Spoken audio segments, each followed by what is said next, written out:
Friends and fellow citizens, the period for a new election of a citizen to administer the executive government of the United States being not far distant, and the time actually arrived when your thoughts must be employed in designating the person who is to be clothed with that important trust, it appears to me proper, especially as it may conduce to a more distinct expression of the public voice, that I should now apprise you of the resolution I have formed to decline being considered among the number of those out of whom a choice is to be made. I beg you, at the same time, to do me the justice to be assured that this resolution has not been taken without a strict regard to all the considerations appertaining to the relation which binds a dutiful citizen to his country, and that, in withdrawing the tender of service which silence in my situation might imply, I am influenced by no diminution of zeal for your future interest, no deficiency of grateful respect for your past kindness, but am supported by a full conviction that the step is compatible with both. The acceptance of and continuance hitherto in the office to which your suffrages have twice called me have been a uniform sacrifice of inclination to the opinion of duty and to a deference for what appeared to be your desire. I constantly hoped that it would have been much earlier in my power, consistently with motives which I was not at liberty to disregard, to return to that retirement from which I had been reluctantly drawn. The strength of my inclination to do this, previous to the last election, had even led to the preparation of an address to declare it to you. But mature reflection on the then perplexed and critical posture of our affairs with foreign nations, and the unanimous advice of persons entitled to my confidence, impelled me to abandon the idea.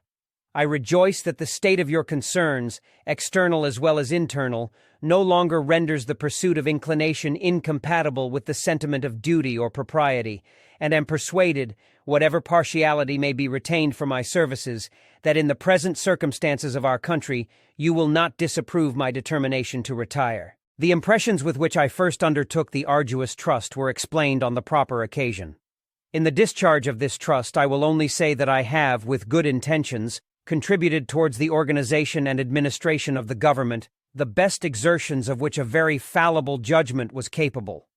Not unconscious in the outset of the inferiority of my qualifications, experience in my own eyes, perhaps still more in the eyes of others, has strengthened the motives to diffidence of myself, and every day the increasing weight of years admonishes me more and more that the shade of retirement is as necessary to me as it will be welcome. Satisfied that if any circumstances have given peculiar value to my services, they were temporary, I have the consolation to believe that, while choice and prudence invite me to quit the political scene, patriotism does not forbid it. In looking forward to the moment of my retirement from civil life, I carry with me sincere regret at parting with the enjoyment of your confidence and support, but mixed with the hope that the remembrance of our mutual labors, perils, and benefits will be a sweet consolation of the separation. The impressions of my first communication with you, the effect of the love of my country, have been constant and unalterable. They have guided me unerringly in the tasks assigned to me, and with them I retire from the sacred trust. With such powerful and obvious motives to gratitude and affection for you, I dare not hope they will be equally vivid in your minds towards me. Yet I trust that the memory of our mutual labors will continue to be cherished with mutual regard, and that the efforts of those who would endeavor to weaken those bonds of union by misrepresenting my motives or by suggesting unfounded jealousies will fail in their designs. You will naturally, on reviewing the past, look forward to some future form of government. To you, my fellow citizens, I commit the preservation of that union of government and of liberties that I have labored to promote. I shall regard it as an object worthy of your whole care and support. No alliances or divisions can last unless based on true affection and mutual interest. Unity is the palladium of your political safety and independence. To the efficacy and permanency of your union, a government for the whole is indispensable. No alliances, however close, can substitute for the support of a great, efficient central government. The common interests and collective welfare demand it.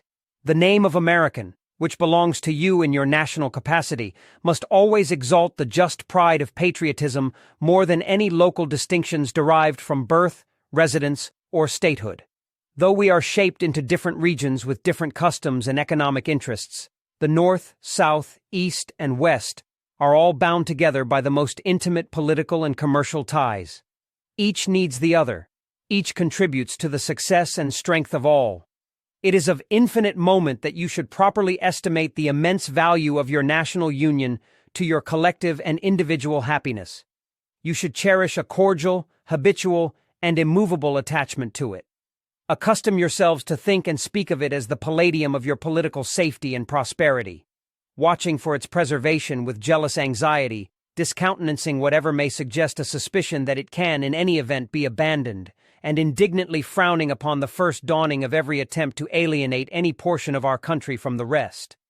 One of the expedients of party to acquire influence within particular districts is to misrepresent the opinions and aims of other districts.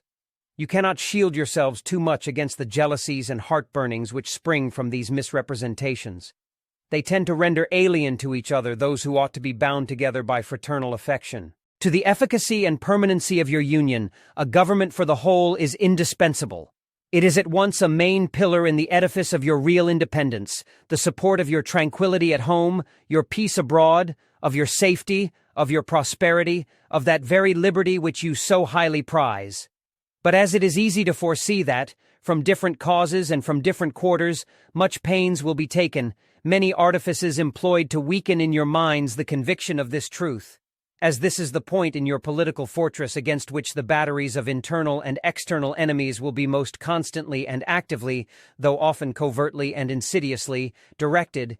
It is of infinite moment that you should properly estimate the immense value of your national union to your collective and individual happiness, that you should cherish a cordial, habitual, and immovable attachment to it.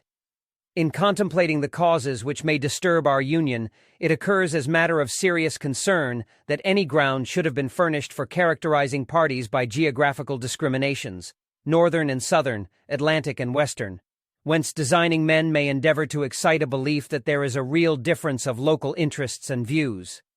One of the expedients of party to acquire influence within particular districts is to misrepresent the opinions and aims of other districts. You cannot shield yourselves too much against the jealousies and heartburnings which spring from these misrepresentations. They tend to render alien to each other those who ought to be bound together by fraternal affection. Let me now take a more comprehensive view, and warn you in the most solemn manner against the baneful effects of the spirit of party generally. This spirit, unfortunately, is inseparable from our nature, having its root in the strongest passions of the human mind. It exists under different shapes in all governments, more or less stifled, controlled, or repressed. But in those of the popular form, it is seen in its greatest rankness, and is truly their worst enemy.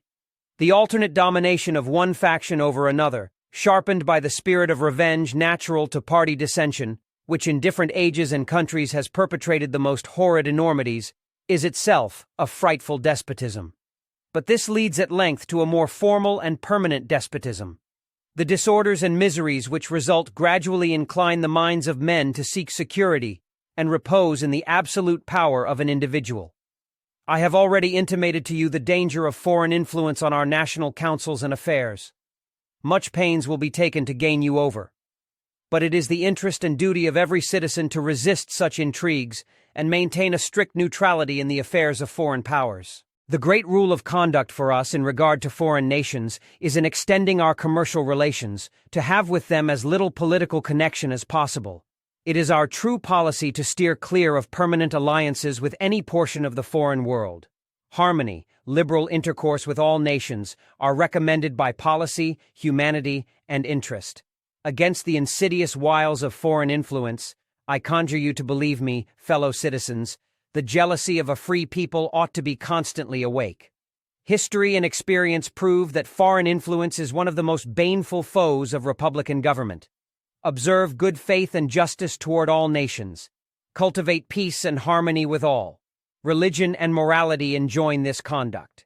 In the execution of such a plan, nothing is more essential than that permanent, inveterate antipathies against particular nations and passionate attachments for others should be excluded. In offering to you, my countrymen, these counsels of an old and affectionate friend, I dare not hope they will make a strong and lasting impression. I shall carry with me to the grave the hope that your union and liberty will be preserved. The unity of government which constitutes you one people is also now dear to you. It is justly so, for it is a main pillar in the edifice of your real independence, the support of your tranquility at home, your peace abroad, of your safety, your prosperity, and your liberty. Though, in reviewing the incidents of my administration, I am unconscious of intentional error, I am nevertheless too sensible of my defects not to think it probable that I may have committed many errors. Whatever they may be, I fervently beseech the Almighty to avert or mitigate the evils to which they may tend. I shall also carry with me the hope that my country will never cease to view them with indulgence, and that, after 45 years of my life dedicated to its service with an upright zeal, the faults of incompetent abilities will be consigned to oblivion. Relying on its kindness in this as in other things, and influenced by no other motive than a sense of duty, I now take my leave of you, the last time in the character of a President of the United States. May the children of the stock of Abraham, who dwell in this land, continue to merit and enjoy the goodwill of the other inhabitants, while everyone shall sit in safety under his own vine and fig tree, and there shall be none to make him afraid.